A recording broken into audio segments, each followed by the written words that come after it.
그러니까 여기 내가 얘기하지만은 선배 원래 이쪽에는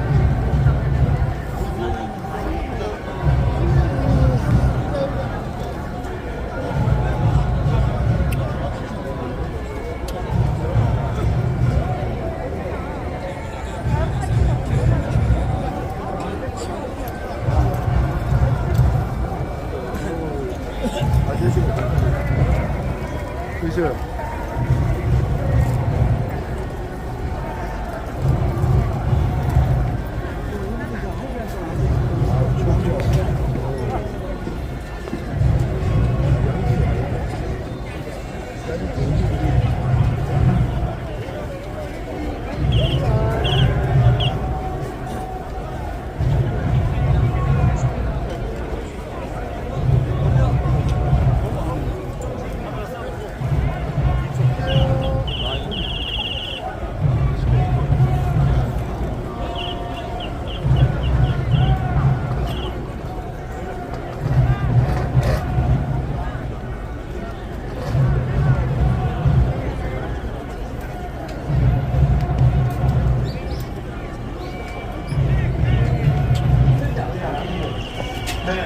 지금 재판이 시작될 것 같습니다.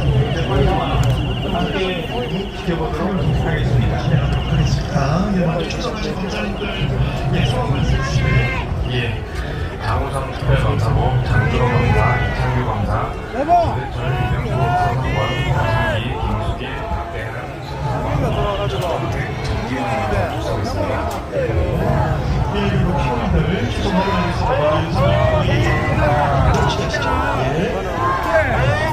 그리고 출석하신 변호사님들은 서로 학생을 앉아 계시는 걸로 이따 보겠습니다. 그러면 출석하시는 걸로.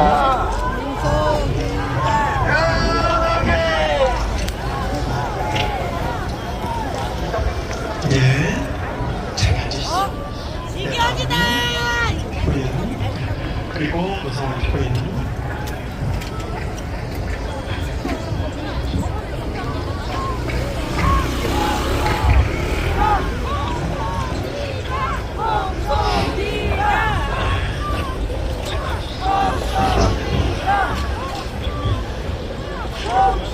예, 다음으로 피고인들을 출석 확인하도록 하겠습니다. 윤석열 피고인, 예, 그리고 김대현 피고인, 노상원 피고인, 예, 김영문 피고인, 예, 조지호 피고인, 예, 그리고 김봉식 피고인, 예, 윤승영 피고인, 예, 그리고 목경대 피고인, 예, 출석하시고 확인했습니다. 변호사님들 출석하신 분들 말씀해 주시겠어요? 윤석열 피고인 변호사님들, 김홍일 변호사, 배보현 변호사, 윤갑근 변호사, 송진우 변호사, 김계리 변호사, 이경원 변호사, 배우철 변호사, 윤진환 변호사, 예, 그렇게 출석하시고 시작했습니다. 김영일 피고인 변호인, 이하성 변호사, 김성민 오성훈 피고인 변호인, 김영문 피고인 변호인, 예, 알겠습니다. 그다음에 조지호 피고인 변호인, 이정도 변호사, 예, 그다음에 김봉식 피고인 변호인, 그다음에 윤승영 피고인 변호인, 오늘도 강원에 난 기존 김수태 말씀드립니다. 목현대 피고인 변호인,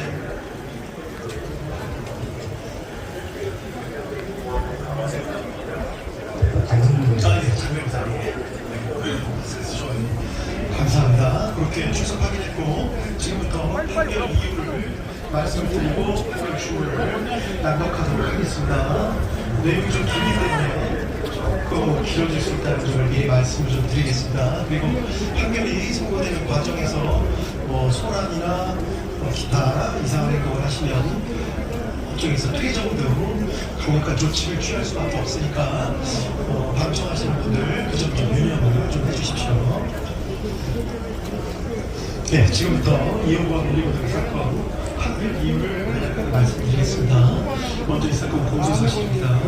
검사는 2024년 12월 3일 대통령인 피고인 윤석열의 비상계엄 선고 및 이후 경찰의 국회 출입 통제, 군의 국회 투입 시도, 이른바 체포조 운영, 선관위 확보 시도 등 일련의 사건에 대해서 피고인들을 다음과 같은 내용으로 공소 제기하였습니다. 피고인들은 국헌 논란의 목적을 가지고 폭동을 일으켜 내란죄를 저질렀다. 우두머리 역할인 피고인 윤석열은 내란 우두머리 중요 임무에 종사한 나머지 피고인들은 내란 중요 임무 종사죄에 해당한다. 또 피고인들은 위와 같이 내란죄를 저지르는 과정에서 권한을 남용해서 하급자들과 하여금 권리 행사를 방해하고 의무 없는 일을 하게 하여 직권남용 권리 행사 방해를 저질렀다. 이러한 내용으로 공소사실이 구성되어 있습니다. 먼저 수사권 등에 관한 주요 쟁점에 대해서 말씀을 드리겠습니다. 불소추 특권을 가지고 있는 재직 중 대통령에 대한 수사 가능 여부에 대해서입니다. 불소추 특권에 수사까지 포함된다고 보기는 어렵기 때문에 수사의 범위가 문제되긴 하지만 재직 중인 대통령이라 하더라도 수사 자체는 허용된다는 것이 이 법원의 판단입니다. 이유는 다음과 같습니다. 헌법 제84조 불소추 특권이 수사를 포함하는 것인지에 대해서 증거 확보를 위한 수사가 가능한지 여부에 대해서 결의가 나뉘는데 어떠한 수사도 허용되지 않는다는 견해부터 구속 등 강제 수사가 허용되지 않는다는 견해, 모든 수사가 다 허용된다는 견해 등이 나눠져 있습니다. 이 법원은 여러 나라의 헌법 조문 그리고 판례법 국가의무 판례 등을 검토를 해보았습니다. 우리 헌법 조문은 대만 헌법, 중화민국 헌법 조문을 참고한 것으로 보이는데 대만은 소추가 아닌 소부라는 표현을 쓰고 있고 대만 법원은 수사는 허용되지 않는다는 지침을 끌고 있는 것으로 파악했습니다. 반면 일본 헌법은 국무대신에 관한 불소추 특권에 대해 규정하고 있어 우리 조문과는 형식과 내용이 좀 다르기는 하지만 명확하게 소추라는 표현을 쓰고 있고 수사가 허용된다는 전제에서 수사 허용의 범위에 대해서만 의견되게 있는 것으로 보입니다. 우리 헌법상 불소추 특권은 대통령 직책의 원활한 수행을 보장하는 데 그 취지가 있습니다. 따라서 이와 관련이 없는 수사까지 모두 제한하려는 취지는 아닌 것으로 봅니다. 따라서 수사 자체가 불소추 특권에 포함된다고 보기는 어렵다는 것이 이 법원의 판단입니다. 자세한 입법례와 분석, 관련 내용 등은 판결문에 자세히 기재해 놓았습니다. 다음 두 번째, 검찰이 내란죄에 관해서 수사를 개시할 수 있는지 여부, 피고인 윤석열 등에 대한 직권남용 권리행사 망유죄 혐의 등의 고발을 접수한 검찰이 내란죄에 관해서도 수사를 개시할 수 있는지가 문제되는데 가능하다는 것이 이 법원의 판단입니다. 이유는 다음과 같습니다. 검찰청법에 의하면 검찰은 원칙적으로 직권남용 권리행사 망유죄에 대해서만 수사 개시가 가능합니다. 그러나 검찰청법 제4조 제1항 제1호 감옥은 직접 관련성이 있는 범죄에 대해서도 수사를 개시할 수 있는 예외 규정을 두고 있습니다. 직접 관련성의 의미가 문제가 되는데 마침 이 사건 재판이 진행되는 도중에 대법원 판례 2025 도의에 6707 판결이 나왔기 때문에 문제가 사실상 해결되었습니다. 한시 취지는 예외 규정의 해석에 있어 윤백상 의뢰인의 규범적인 요소도 고려하여야 한다는 취지입니다. 이 사건의 경우에서 고발된 윤석열 표현에 대한 직권남용 권리행사방해 혐의 사실을 살펴보면 내란죄와 중간행위나 다른 원인의 배경 없이 연결되고 구체적 개별적 연관관계가 있는 경우에 해당한다고 봅니다. 따라서 그 구성요건 내 내용 등의 직접 관련성이 인정되고 규범적 의미에 있어서도 이를 인정하는 데 정의가 없습니다. 따라서 검찰의 내란죄 수사권은 있다는 것이 이 법원의 판단입니다. 다음 고위공직자범죄수사처 공수처가 내란죄에 관한 수사를 할 권한이 있는지 여부가 문제됩니다. 결론부터 말씀드리자면 이 부분에 대해서 내란죄에 관해서 수사를 개시할 수 있다는 것이 이 법원의 판단입니다. 이유는 다음과 같습니다. 공수처법에 의하면 공수처도 원칙적으로 직권남용 권리행사 망해죄에 대해서만 수사를 할 수 있을 뿐 고위공직자에게 내란죄에 대해서는 수사를 할 권한이 없도록 되어 있습니다. 다만 제4조 제1항 제1호 암호기 예외적으로 수사 과정에서 인지한 직접 관련성이 있는 범죄에 대해서는 수사를 할 권한이 있다고 예외 규정을 두고 있습니다. 직접 관련성에 대해서는 앞서 검찰의 수사 개시 권한 부분에서 살펴본 바와 같이 인정되는 크게 의문이 없습니다. 문제가 되는 것은 검찰청법 규정과 차이가 있는 수사 과정에서 인지한 것인지 여부입니다. 공수처법 규정은 검찰청법 규정과 이 부분의 표현이 다릅니다. 물론 그대로 공수처가 고위공직자범죄 수사에 착수해서 수사를 진행해 나가는 과정에서 파악하게 된 새로운 범죄만을 의미한다는 것으로 보아야 하고 그것이 공수처의 우선적 수사권을 예외적으로 부여한 법의 취지에 부합하는 해석이라는 견해가 있을 수 있습니다. 애초에 법의 취지에도 부합하고 문헌의 의미에 충실한 해석으로 보이긴 합니다. 위 규정은 통상의 특검법 규정에서 따온 표현으로 보이는데 특검법 등은 처음부터 수사 가능 범위를 명확하게 규정해놓고 수사를 개시하면서 그 과정에서 인지하게 된 관련 범죄만을 예외적으로 수사할 수 있게 하는 것입니다. 공수처법의 위 규정 역시 그러한 취지로 인정되어야 한다는 주장으로 보입니다. 그런데 위 주장에 따르면 결국 공수처가 어떤 고소 고발 사건을 수리했을 때 열거된 죄 중에 공수처가 수사 권한이 없는 범죄가 포함되어 있을 때 무조건 수사권이 있는 경찰로 보내한다는 결론에 이르게 되므로 쉽게 받아들이기가 주저됩니다. 나아가 한시적으로 수사 범위를 정해놓고 수사를 개시하는 특검 등과는 달리 공수처는 상설기관으로 설치돼서 계속해서 관련 범죄를 수사하고 실질적 진실을 파악해야 할 일반적 수사기관으로서의 성질도 같이 가지고 있다는 점에 비추어 보더라도 그러합니다. 따라서 그와 같이 일률적으로 제한적 해석을 하지 않고 공수처법의 취지에 반하는 것이 아니라면 즉 효율적인 수사 경제를 더해하지 않으면서 피해자의 방어권을 어렵게 만드는 결과가 되지 않는다면 수사 과정에서 인지한 죄라는 문헌에 포함된다고 보는 것이 바람직하다고 할 것입니다. 이와 같이 보는 것이 검찰청법의 규정과도 통일적인 해석이 가능하여 실무상으로도 바람직합니다. 그런데 이 사건의 경우는 직접 관련성이 인정되고 규범적 의미에서 살펴보더라도 효율적인 수사에 등의 필요가 크다는 점을 부인할 수가 없습니다. 따라서 이 사건의 경우 내란죄에 관해서도 공수처의 수사권을 인정하는 것이 타당하다는 것이 이 법의 판단입니다. 한편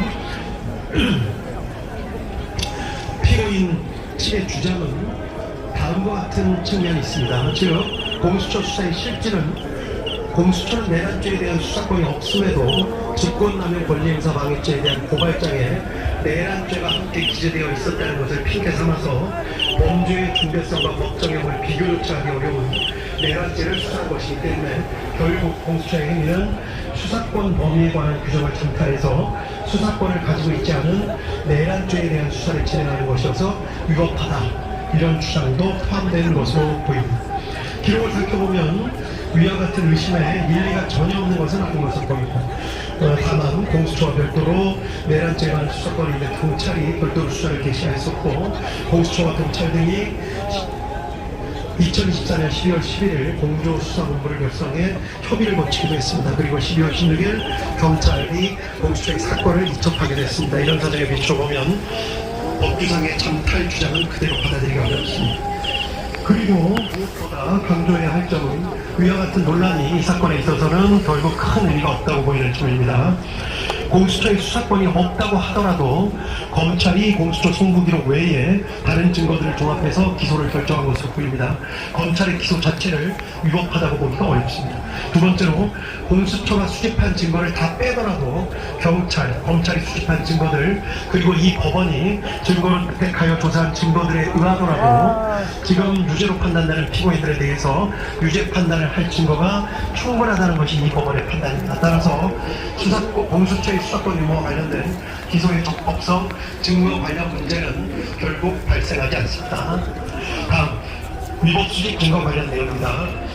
원본성, 무결성이 입증되지 않은 증거 등 다수에 대해서 모두 증거 배제 결정을 하고 이를 판결문에 별지로 첨부하였습니다. 군사기밀 관련된 증거에 대한 위법 수집 증거 주장도 하고 있지만 이 부분에 대해서는 받아들이지 않습니다.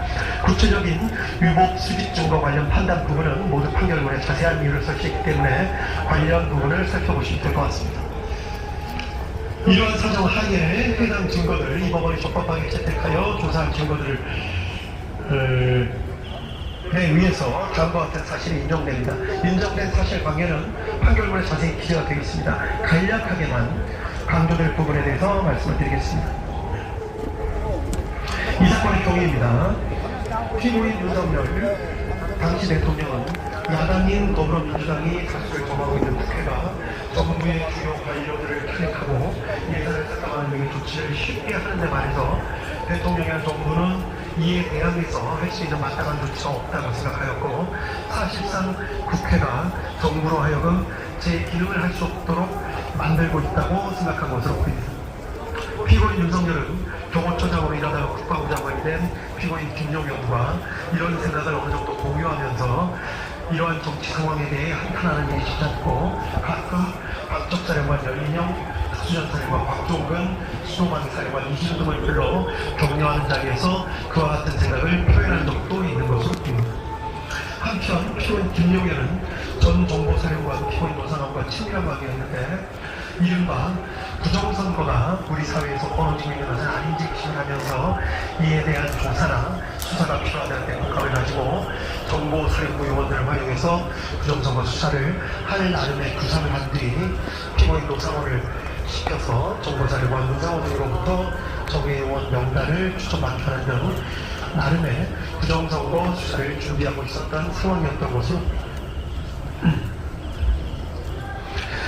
이런 배경 하에 피고인 윤석열은 국회에서 감사원장 등에 대한 탈의소추 절차를 진행하는 등의 일까지 생기자 피고인 김용현과 사이에 비상계엄을 선포해서 국회 활동 및 일체의 정치활동 등을 금지하는 포고령을 내리고, 그 다음 국회에 불보내 국회의사당 등을 공수하며 국회의원들이 모여서 토의나 의결 등을 하지 못하도록 막고, 아울러 국회의장 여당과 야당 대표 주요 인사들을 포고령 위반의 형식으로 재폭 구금하며, 이 기회에 군이 선거관리위원회 서버 등을 확보 분석하고 선관 전산 직원들을 신문하는 등 부정선거 수사를 진행한다는 내용의 개괄적이거나 구체적인 계획 등에 대해서 서로 합의를 하고, 이를 12월 3일 20경에 실행하기로 계획하고 세부 계획 등을 피고인 김용현에게 맡겼던 것으로 보입니다. 이 사건의 특징인데, 피고인 김용현은 남쪽사령관 연령, 육국지시사령관 박동근, 수방위 사령관 이지은 등에게 유지 계획을 있는 그대로 알리지 않았던 것으로 보입니다. 아마도 보안 유지를 하거나 또 이들이 반발할 가능성 등을 고려해서 있는 그대로 계획을 밝히지는 않았던 것으로 보입니다. 그 때문에 피고인 김용현은 이들에게 돌려서 말하는 방식으로 어떠한 상황이 있을 것과 그러한 상황이 발생했을 때 어떤 임무를 해야 하는지를 암시하는 방법으로 임무를 부여한 것으로 보입니다. 곽동근에게는 비상 상황이 발생하면 국회 선관위 등을 확보해야 한다는 말만을 던지거나 이준호에게는 만약에 국회 비상 상황이 발생하면 수방사는 어떻게 해야 할지를 생각해보라 는 말을 하는 식으로 이들에게 어떤 상황이 발생할 수 있다. 그때는 어떻게 해야 한다. 라는 식으로 수방사가 임무 부여를 하는 식으로 임무를 하게 했던 것입니다.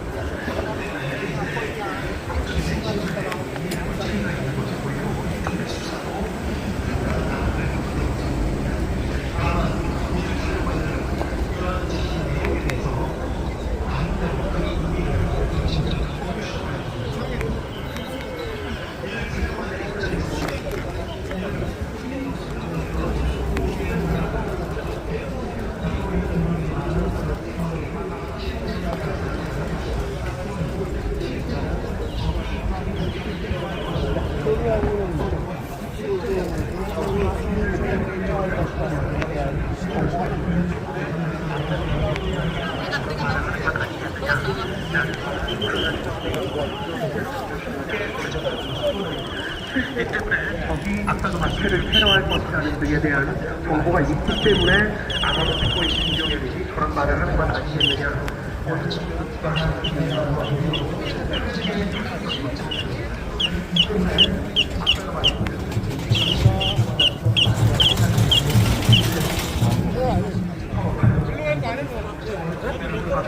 따라 이런 차이가 있지만 실제로는 이 법원이 판단하기에는 대법원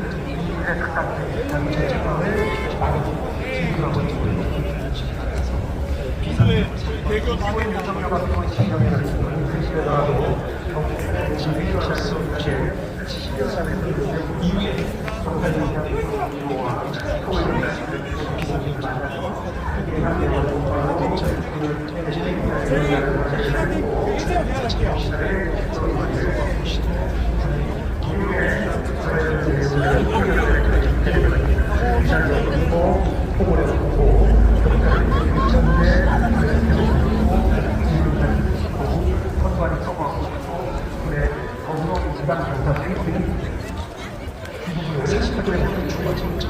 결론적으로 사건 사실관계 가장 짚은 이 법원이 판단한 핵심은 둘을 주체로 보였습니다. 사실관계에 관한 주요 중점에 대해서만 간략하게 말씀드리겠습니다. 먼저 피고인 민정관이 비상계엄을 선포하고 포고령을 공고해서 둘을 국회나 선관위에 투입할 결심을 하게 된 정의에 관한 내용입니다. 이 법원의 판단으로는 여러 가지 사정이 있지만 증거나 대국민 전환의 내용을 살펴보면 야당이 더불어민주당이 정부에 정하고 있는 국회가 무리한 탈법 시도 일반 국민 예산을 상당 수는 대통령과 정부의 활동을 사실상 무력화하고 있다라는 생각을 하게 됐고 정부가 이러한 생각이 지나치게 집착해 적어도 2024년 12월 1일 벌을 참을 수 없다. 무력을 동원해서라도 국회를 제압하겠다라고 결심했기 때문이라고 보는 것이 이 사건의 실체에 부합하는 것으로 보입니다. 검사는 피고인 윤석열이 2014년 12월이 아니라 약 1년 전부터 비상계엄을 선포하며 국회를 제압하여 이른바 장기 독재를 하려는 의도를 가지고 내외적 여건을 조정하고 또 그게 여기까지 되자 문제에 몰려 있었던 비상계엄에 이르게 된 것이라는 했지만 그러한 경위 및 과정을 인정할 증거는 부족하다는 것이 이 법원의 판단입니다. 이른바 놀라운 기준은 사건 이슈를 정확히 알 수 없고 그 내용들은 실제 이루어진 사실과 다르게 다른 부분이며 모양, 형사, 실기, 형태, 내용이 조합한 데다가 보관하고 있던 장소, 보관 방법들이 비춰보더라도 그렇게 중요한 사안이 담겨져 있던 것이라고 보기에는 무리가 있습니다. 또 피고인 윤석열의 피고인 김용현과 함께 여인형 박종근 이진우과 함께 여러 차례 식사 자리에서 말한 내용을 살펴보더라도 어떠한 의도나 부상, 계획성을 내비치는 것으로 보기에는 불가했고 오히려 단순한 불만이나 격정을 토로하거나 하소연, 답답함 등을 내비치는 것으로 볼 여지가 적지 않습니다. 또 이 사건 비상계엄으로 이루어진 각종 조치를 보면 장기간 막먹고 비상계엄을 촉구하였다고 보기에는 지나치게 준비가 없다고 국회를 무력화시키는 개수에 관해 별다른 진도나 일자리가 되는데? 다른 거예요. 다른 거? 앞뒤로 다른 거. 다음으로 국회에 투입된 병력이 부여받았던 임무의 내용에 대해서 간단하게 살펴보겠습니다. 결론부터 말씀드리자면 특전사 병력은 처음부터 곽종근으로부터 국회의사당 공간을 공세해서 안에 있는 사람들을 모두 건물 밖으로 나오게 만들고 건물 내부에는 사람들이 들어갈 수 없게 만들라는 임무를 부여받은 것으로 봅니다. 또 수방사 병력은 이진로부터 일단 국회 경내에 들어가라는 임무를 부여받았고 수방사령관 이진우는 스스로 국회 경내로 들어간 병력에게 국회의사당 본관 주변을 경계하는 임무를 부여할 계획을 가지고 있었던 사실이 인정됩니다. 그리고 이러한 내용은 모두 피고인 윤석열의 지시하에 피고인 김용현의 구체적인 지시에 따라 이루어진 것으로 평가할 수 있습니다.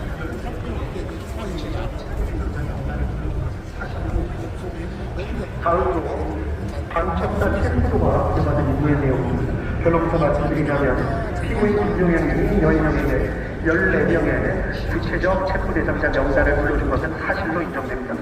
피고인 김용현과 여인형 모두 체포하라는 의미로 이를 이해한 사실들도 인정할 수 있습니다. 한편 실제 출동한 방첩사 요원들 체포로는 명시적으로 체포된 당사자를 인계받아서 수방사 기업으로 이동하는 내용의 임무를 부여받은 것으로 보입니다.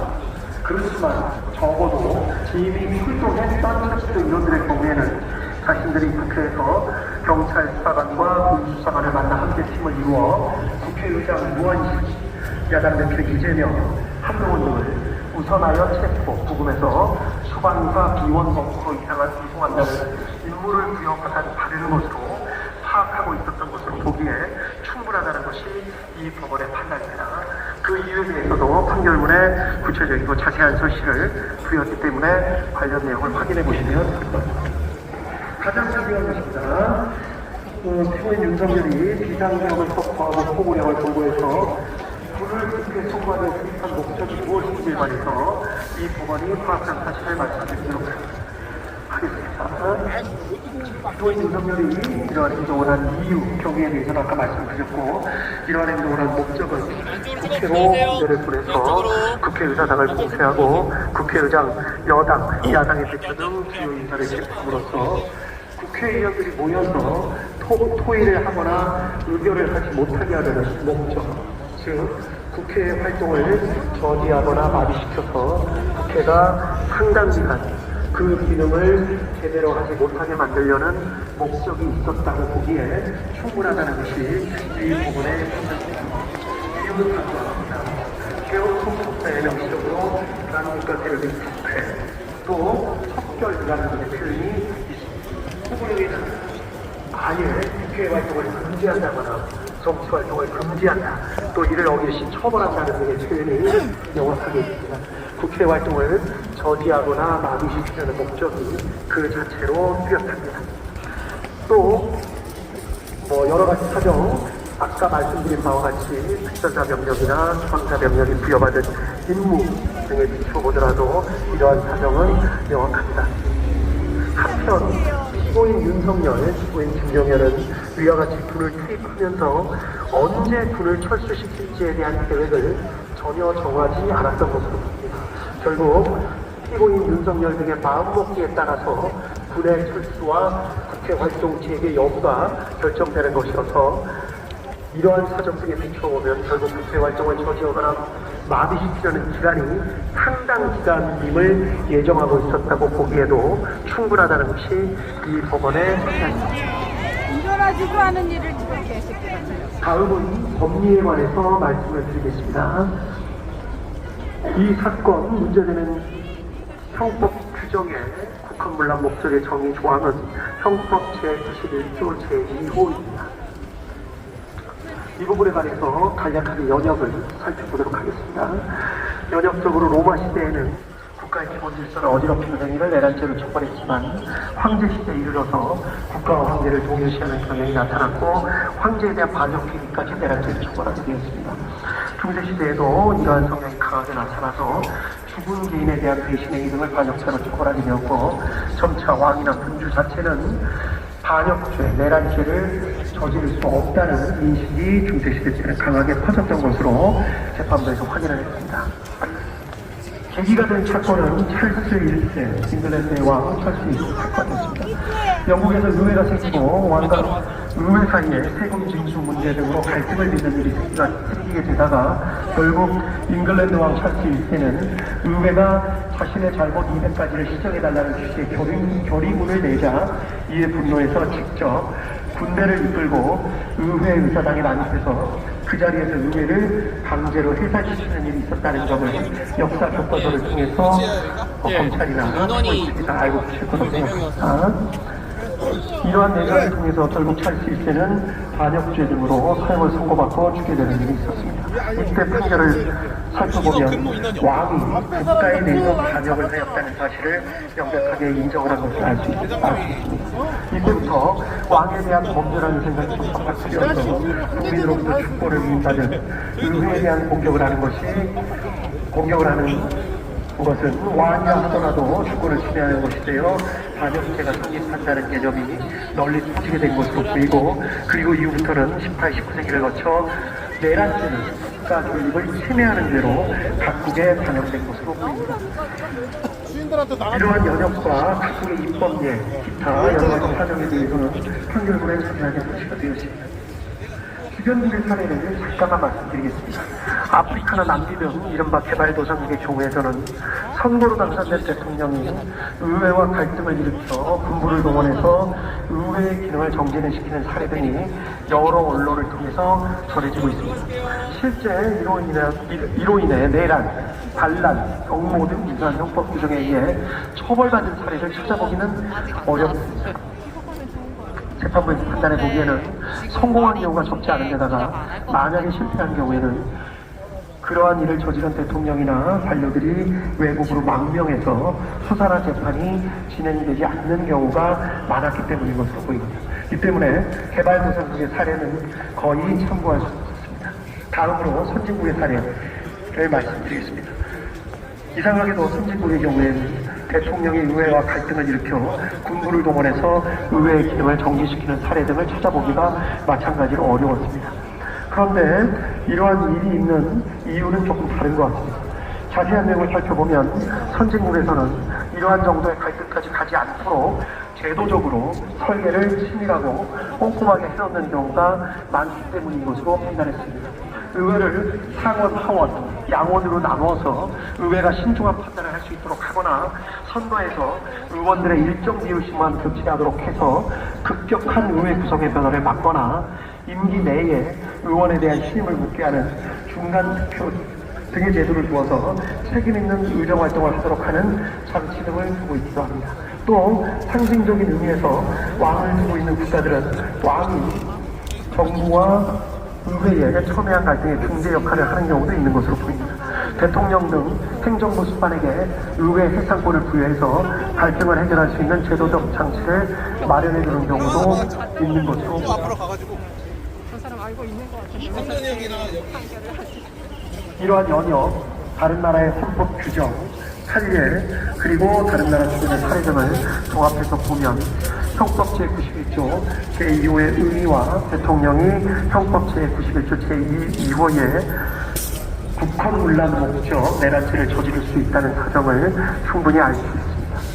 대법원은 국헌문란의 목적에 대해서 형법 제91조 제2호 헌법에 의하여 설치된 국가기관은 강압에 의하여 전복 또는 그 권능 행사를 불가능하게 하는 것의 의미에 대해서 권능 행사를 불가능하게 하는 것이란 헌법에 의하여 설치된 국가기관을 제도적으로 영구히 폐지하는 요구뿐만이 아니라 사실상 상당 기간 그 기능을 제대로 할 수 없게 만드는 것을 포함한다고 판시한 바 있습니다.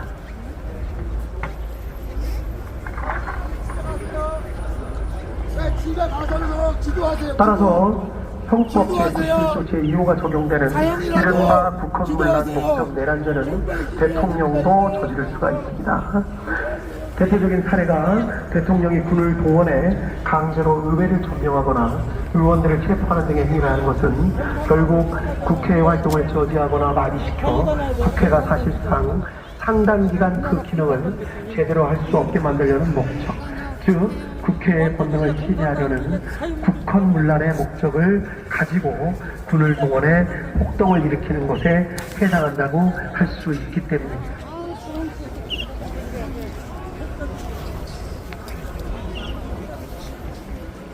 특히 행정부의 수반과 행정부를 견제하는 의회는 자칫 갈등과 긴장관계에 놓이기 쉽고, 이 경우 군에 대한 통수권을 가지는 행정부의 수반은 언제든지 군을 동원해 의회의 기능을 제대로 행사하지 못하게 만듦으로써 방해 없이 행정부의 정책 추진을 밀고 나가려는 강한 유혹에 빠지기 쉽습니다.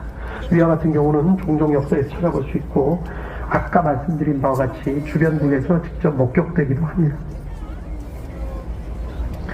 다음으로 대통령의 국가 긴급권 행사, 특히 비상계엄 권한 행사가 형법 제91조 제2호가 적용되는 국헌문란 목적 내란죄에 해당할 수 있는지 여부에 대해서 말씀드리겠습니다. 비상계엄 선포는 그 자체로 행정과 법원 등 헌법에 의한 특혜 국가기관의 권한 행사를 제약한 성격을 가지고 있습니다. 따라 계엄이 시작될 때까지 사실상 상당 기간 다른 국가기관의 기능을 제대로 할 수 없게 많은 특성을 가지고 있는데, 비상계엄 선포 자체가 내란죄에 해당하는지가 문제가 될 수가 있습니다.